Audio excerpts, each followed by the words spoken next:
Friends, आज हम अपने इस टॉपिक में कोल एंड पेट्रोलियम में हम आज स्टार्ट करेंगे। पेट्रोलियम जो हमारा टॉपिक है उससे पेट्रोलियम मैंने आपको बताया था, कोल मैं प्रीवियस वीडियो में आपको बता चुकी हूँ। पेट्रोलियम क्या होता है? पेट्रोलियम एक डार्क कलर का थिक क्रूड ऑयल होता है। क्या होता है? डार्क कलर का थिक क्रूड ऑयल, यानी कि कच्चा तेल होता है जो कि क्या होता है, हमारा थिक होता है, बहुत गाढ़ा होता है, क्रूड ऑयल होता है, जो कहाँ पाया जाता है? ज़मीन के नीचे पाया जाता है। ये तो हम आपको इतना तो पता ही होगा। जो इनको हम फॉसिल फ्यूल्स भी बोलते हैं। क्यों बोलते हैं? क्योंकि ये भी हमारे जो मैराइन प्लांट्स और एनिमल्स होते हैं उनके ब्यूरिड अप होने से क्या होता है, बनता है। ठीक है, इनको ये कुछ सर्टेन एरियाज में ही पाया जाता है, जैसे कि हम बोल सकते हैं इसे रॉक ऑयल भी बोल सकते हैं, मिनरल ऑयल भी बोल सकते हैं इसे हम। ठीक है, पेट्रा का मतलब होता है रॉक, ओलियम का मतलब होता है ऑयल। ठीक है, ये क्या होता है? ये जो रॉक्स के बीच में पाया जाता है। हम जैसे डायग्राम बनाते हैं, हमारी सतह होती है, जैसे कि हम नीचे नीचे हमारी अर्थ के अंदर कुछ टाइप्स की रॉक्स पाई जाती हैं। उन रॉक्स को बोला जाता है EMPERVIOUS, इम्प्रीवियस रॉक्स। इम्पर्सिव रॉक्स भी बोल सकते हैं, इम्प्रीवियस रॉक्स भी बोल सकते हैं। इन रॉक्स के जस्ट ऊपर स्टूडेंट्स हमारा पाया जाता है वाटर, और वाटर के जस्ट ऊपर आपका पाया जाता है पेट्रोलियम। क्या पाया जाता है? पेट्रोलियम पाया जाता है। और पेट्रोलियम के ऊपर जो जगह होती है वहाँ पाई जाती है आपकी नेचुरल गैस, और फिर दोबारा से यही इम्पर्सिव रॉक्स आपकी आ जाती हैं। और ऐसे करके हम ऊपर से ड्रिल मशीन से जब ड्रिल करते हैं तो पूरे प्रेशर के साथ क्या होता है, ये बाहर निकलता है। ठीक है, तो मैं क्या बताना चाहती थी, यदि आपसे कोई लोकेशन पूछे कि पेट्रोलियम जो है वो कहाँ पाया जाता है, तो हम बोलेंगे इम्पर्सिव रॉक्स के बीच में। देखो, ये वाली भी इम्पर्सिव रॉक थी और ये वाली भी, इनके बीच में पाया जाता है। वाटर के ऊपर क्यों पाया जाता है? क्योंकि इसकी डेंसिटी कम होती है, वाटर से हल्का होता है ये, इसलिए ऊपर पाया जाता है। ठीक है, इसके ऊपर जो जगह होती है उसमें क्या पाई जाती है? आपकी नेचुरल गैस पाई जाती है। जब हम नेचुरल गैस पढ़ेंगे तब हम आपको बताएंगे। तो होता क्या है, ये जो पेट्रोलियम होता है ये मिक्सचर होता है हाइड्रोकार्बन्स का। जैसे कि हमने कोल में बताया था, कोल गैस, कोल तार, सभी का अलग अलग बताया था ना। कोई मीथेन से बन रहा था, कोई 200 कार्बन कंपाउंड से बन रहा था। तो ये किसका मिक्सचर होता है? हाइड्रोकार्बन्स का मिक्सचर होता है। ठीक है, हम इतना लिख सकते हैं कि पेट्रोलियम जो होता है वो हमारा हाइड्रोकार्बन्स का मिक्सचर होता है। ये एक नेचुरल रिसोर्स है, जैसे कि हमारे कोल होता है। इसको भी फॉसिल फ्यूल कहा जाता है, क्योंकि ये भी हमारे डेड रिमेन्स जो बच जाते हैं प्लांट और एनिमल्स के, उनसे बनता है। ठीक है, अब बात आती है ये बनता कैसे है, how petroleum was form. Petroleum बनता कैसे है? तो ये क्या होता है, जो सी वाले मैराइन प्लांट्स होते हैं, हमारे समुद्रों के अंदर जो पौधे या एनिमल्स जो होते हैं, वो ही किसी डिजास्टर की वजह से क्या हो जाते हैं, वोल्केनिक इरप्शन हो गया, आपका फ्लड आ गई, किसी भी वजह से 300 या 200 मिलियन ईयर्स अगो पहले वो ब्यूरिड अप हो जाते हैं। ठीक है, जिनकी वजह से क्या हो जाता है, धीरे धीरे एब्सेंस ऑफ एयर, वही हाई टेम्परेचर, हाई प्रेशर और एब्सेंस ऑफ एयर में क्या होता है, वो किस में कन्वर्ट हो जाते हैं, आपके पेट्रोलियम में कन्वर्ट हो जाते हैं। मैंने लिखा था सर्टेन एरियाज, सर्टेन एरियाज में ही। क्यों? क्योंकि हर जगह पानी थोड़ा ना प्रेजेंट होता है। ठीक है, हाई टेम्परेचर और एब्सेंस ऑफ एयर में ही ये बनता है। ठीक है, ऑयल डिपॉजिट हो जाता है इम्पर्सिव रॉक्स के ऊपर। जो इम्पर्सिव रॉक्स को आप बोल सकते हैं नॉन पोरस रॉक्स भी बोला जाता है इनको, नॉन पोरस, जिनके अंदर छिद्र नहीं होते, नॉन पोरस रॉक्स भी इनको बोला जाता है। अकरेंस मैंने आपको बताई ही दी, पेट्रोलियम कहाँ आकर करता है, इम्पर्सिव रॉक्स के बीच में पाया जाता है। जब हम ड्रिल मशीन से कोई छेद करते हैं, ड्रिल करते हैं अर्थ क्रस्ट के अंदर, तो ये बहुत प्रेशर से ऊपर निकलता है। क्यों निकलता है? क्योंकि इसके पास यहाँ पे कोई जगह नहीं है कि ये हिल डुल भी सके। तो जैसे इसको जगह मिलती है, ये प्रेशर के साथ ऊपर निकलता है। ठीक है, सर्वे किए जाते हैं, जो हमारे जूलॉजिस्ट, जोग्राफिजिस्ट जो होते हैं वो सर्वे करते हैं कि यहाँ पे ऑयल है या नहीं है। कई बार जैसे अपने कुएं वगैरह में पानी के लिए नहीं करते कि यहाँ पे पानी हो सकता है, ऐसे सर्वे किया जाता है पेट्रोलियम को निकालने से पहले भी। ठीक है, ये लैंड के ऊपर ही होता है। Some of the oil wells are now drilled under the sea. आपको पता है कई ऑयल वेल्स जो होते हैं पेट्रोलियम के, जो कुएं होते हैं निकालने के लिए, वो आजकल समुद्रों के नीचे भी निकालने लग गए, समुद्रों के अंदर भी निकालने लग गए। जो सबसे पहला ऑयल वेल जो ड्रिल हुआ था, सबसे पहला ऑयल वेल जिसको ड्रिल्ड किया गया था, वो हुआ था आपका यूएसए में। यूएसए की भी एक जगह थी पेनिसिल्वानिया, PENN,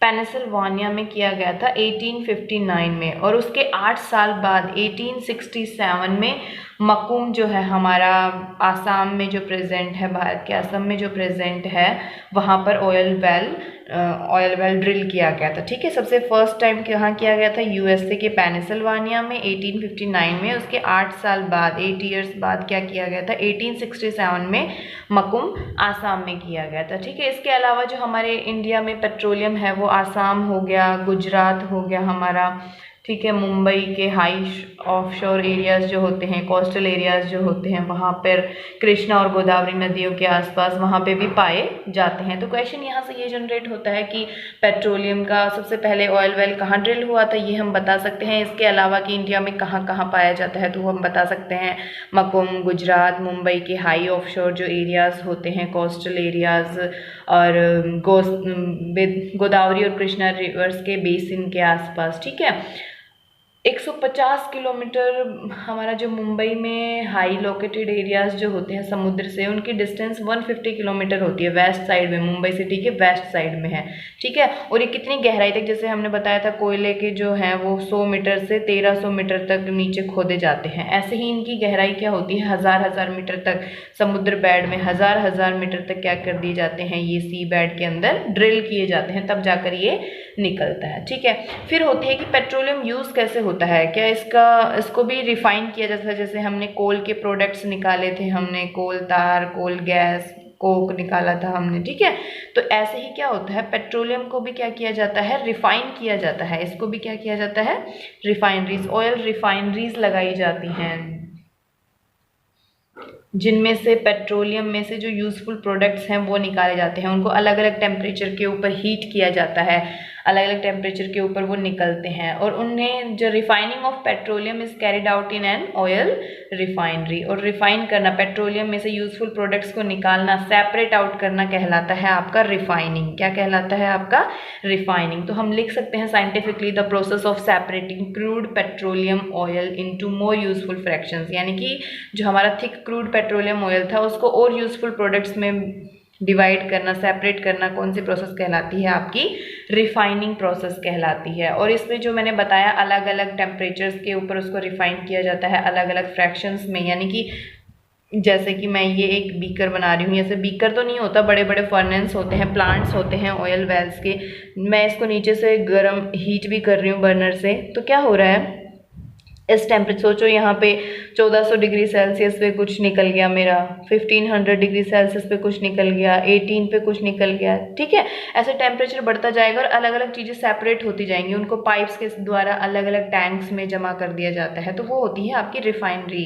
ठीक है, ऑयल रिफाइनरी वो होती है।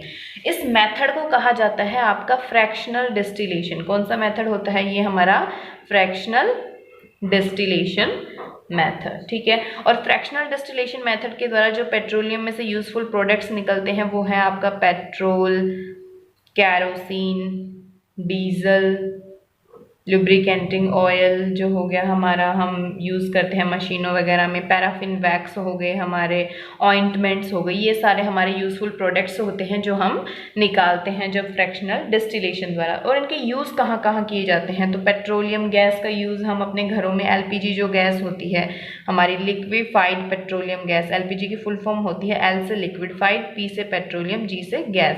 लिक्विफाइड पेट्रोलियम गैस जो होती है वो हम घरों में यूज़ करते हैं। पेट्रोल हमारा जो व्हीकल्स होते हैं उनमें यूज़ किया जाता है, लाइट मोटर व्हीकल्स में, और ड्राई क्लीनिंग में भी यूज़ किया जाता है। कैरोसिन जो होता है हमारा वो जेट एयरक्राफ्ट्स में यूज़ किया जाता है, इसके स्पेशल ग्रेड को। तो यहाँ से क्वेश्चन बनता है कई बार कि which petroleum product is used in jet aircrafts, तो आप लिख सकते हो कैरोसिन। या फिर which petroleum product is used in light vehicles, तो हम बोल सकते हैं पेट्रोल।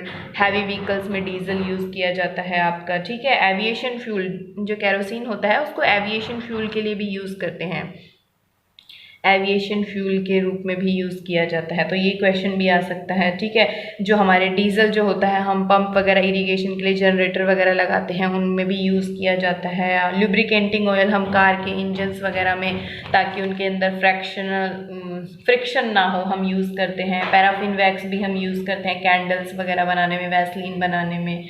ठीक है। बिट्यूमिन मैंने बताया ही था आपको कि रोड सरफेसिंग के लिए, और आजकल लोग अपने घरों की छत पर वाटर प्रूफिंग के लिए भी डालते हैं। ठीक है, तो ये तो बात हो गई हमारे इनके प्रोडक्ट्स के यूज़ के बारे में। अब हम पढ़ेंगे एलपीजी। जो एलपीजी होता है हमारा, वो क्या होता है, लिक्विफाइड पेट्रोलियम गैस। इसका जो कंस्टिट्यूएंट होता है, किससे बनती है ये, C4H10 ब्यूटेन नाम का इसका क्या होता है, कंस्टिट्यूएंट होता है। पूछा जाता है एलपीजी के कंस्टिट्यूएंट बताओ, तो हम बता सकते हैं इसके अंदर ये प्रेजेंट होता है। ये डोमेस्टिक घरों में हमारे जो सिलेंडर्स होते हैं उनमें यूज़ किया जाता है। ठीक है, इसको कंप्रेस करके भरा जाता है। आपको पता है इसको यूज़, ये इतनी एडवांटेजेस क्यों हैं इसके, ये जल्दी से जल जाती है, इसकी कैलोरीफिक वैल्यू ज़्यादा होती है, बहुत अमाउंट में हीट प्रोड्यूस करती है, इसमें स्मोक नहीं प्रोड्यूस करती है कोई, यानी कि धुआं वगैरह प्रोड्यूस नहीं करती। जैसे हम कोयला वगैरह जलाते हैं तो राख बचती है, लकड़ी जलाते हैं तो ऐश बचती है ना हमारे, इसमें ऐसा कुछ नहीं होता। ठीक है, और नेचुरल गैस के रूप में यूज़ की जाती है, इसमें से कोई पॉइजनस गैसेस नहीं निकलती, इसलिए एलपीजी